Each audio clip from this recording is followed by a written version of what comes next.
आशाताईंसारख्या एका प्रतिभावंत गायिकेच्या हाती एखादं गाणं येत असेल, तेव्हा त्यांना ते कसं दिसत असेल?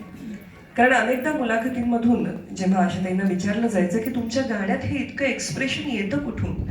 तर त्या असं म्हणायच्या, की मी गाणं नीट ऐकते, मग आपोआप त्यातला भाव माझ्या मनात उमटतो. पण ते नीट ऐकणं संगीतकाराने सांगत असताना किंवा कागदावर असलेलं गाणं नीट वाचणं म्हणजे नेमकं काय?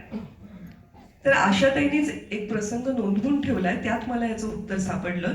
आणि या प्रसंगामध्ये गोष्ट आहे त्यांचा सुरेश भट साहेबांच्या प्रतिभेशी पहिल्यांदा परिचय कसा झाला याची. तर त्या लिहितात, रामचंद्र चितळकर म्हणजे सी रामचंद्र, हिंदी चित्रपटसृष्टीतील महान संगीतकार. त्यांनी मला गाण्यासाठी बोलवलं. काय लिहू मी विचारलं.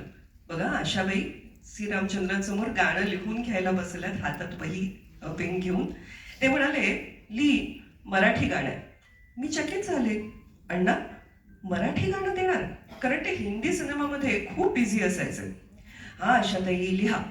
मलमली तारुण्य माझे तू पहाटे पांघरावे. माझ्या तोंडून नकळत वा वा बाहेर पडलं. कोणी लिहिलंय हो हे गाणं अण्णा? त्याचं नाव आहे सुरेश भट. मी भेटले की नाही ते लक्षात येत नव्हतं, पण गाणं माझ्या मनातून जातच नव्हतं. मलमली तारुण्य म्हणजे सकाळी झोपडी किंवा कौलातून धूर बाहेर यावा आणि त्या धुराच्या पडद्यातून आरपार हिरवे डोंगर, दुधासारखे झरे झरझर खाली येताना दिसावेत.